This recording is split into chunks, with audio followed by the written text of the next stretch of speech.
friends, welcome to another episode of this lecture series. I'm Farsana and this is eSolutions for UGC NET English. Now I'm going to talk about utopia. You might hear this word at some point, maybe from your literature class or from your day-to-day conversations. So now my topic is utopia, the word utopia and the work utopia. So coming to the first one, the word utopia. The origin of this word is from a Greek word, that is outopos, which means no place or nowhere. And the next word is utopos, which means good place. Okay, whatever it is, the actual meaning that we are trying to convey is correct. That is, there is no such a good place existing in this earth. So coming to the work utopia, it was written by Thomas More in 1516. That is just 1 year before the publication of 95 Theses by Martin Luther, and of course just 1 year before this Reformation movement. Okay. So coming to the work utopia, this particular work has two books, book 1 and book 2. And in the book 1, this Thomas More described about some of his ideas regarding an ideal country. And in the book 2, he described about this land, that is about this culture of this utopia, then the geography of utopia, the perception of people towards their life, towards their job, then their justice and law, then their system of government, their way of punishment, all those things. This book 2 has 9 chapters and he described all these things through this 9 chapters. So before starting this story, I want to introduce these characters. First character is Thomas More itself, and the second character is Peter Gile, third one is Raphael Heitzlode, and the fourth one is John Morton, and the fifth one is General Utopus. They are the 5 main characters, and you might be wonder when hearing this names, because some of these names are real. He used some real life characters as his fictional characters. Actually, this was a technique to feel this fictional story of utopia as a real one. Okay, and of course he used another techniques also, and they are, the first thing, he introduced the map of utopia. It was just as how they described this utopia in the second book. When you look into that map, you might wonder that, oh, wow, it's so real. You might get that feeling. And another thing is, he introduced the utopian alphabets. And of course, he wrote 4 poems in utopian language and translated into English language. And these poems are, the first one didn't have any title, and that poem is a praise of General Utopus, that is the founder of Utopia. And the second poem is a short meter of Utopia, and the third poem is of Utopia, and the fourth poem is to the reader. These are the 4 poems. And another thing is, he fabricated some letters to and from some real life characters. They were talking about this utopia through their letters.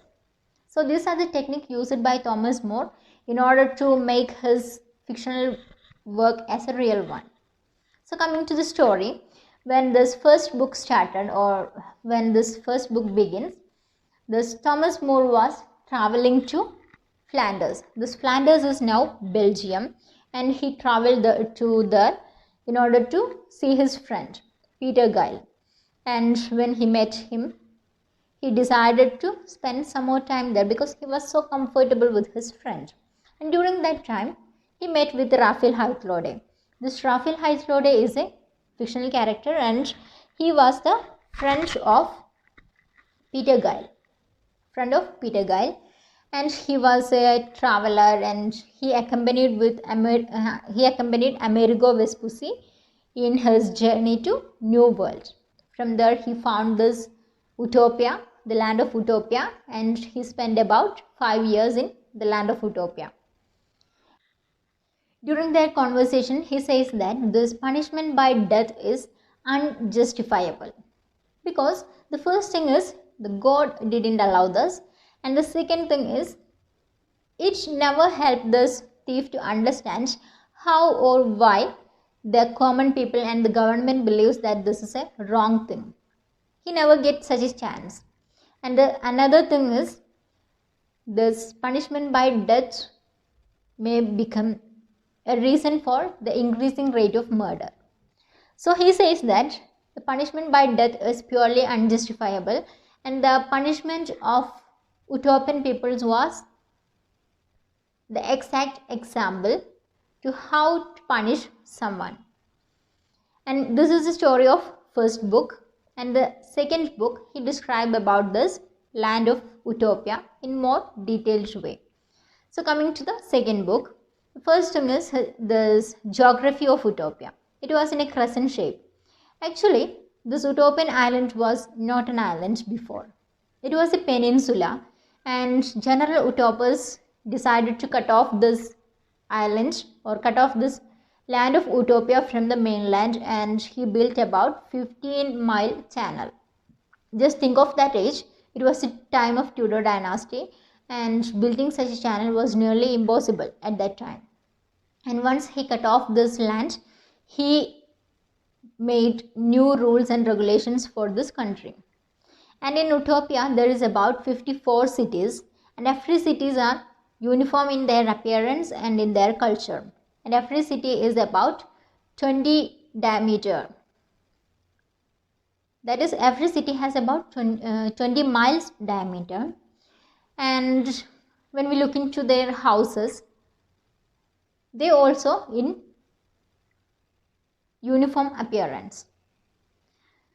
And they never allow any house to decay, and they well maintain their houses, and because of this there is no reason to build new structure.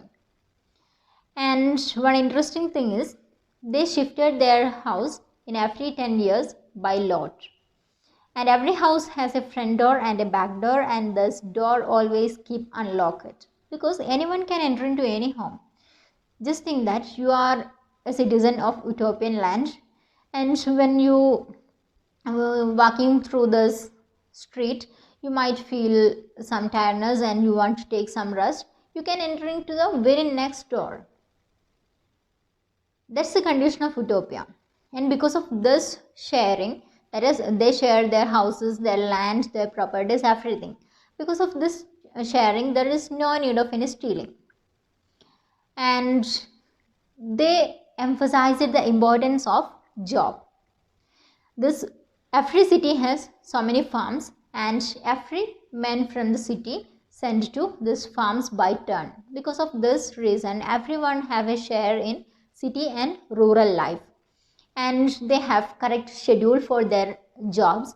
They work in the farms about 6 hours a day, no more than 6 hours, and after that everyone have their own business. Both men and women have their own business. Even their governors were not allowed to spend their time in idleness. Okay, everyone have to participate in their jobs, and I already told you, they gave more importance to their jobs. And because of this reason, punishment for any crime, even this crime is murder, this punishment is enslavement. And they punish their people by death only when these slaves become rebel. This is the condition of this land of Utopia. And when we look into these streets are 20 feet wide.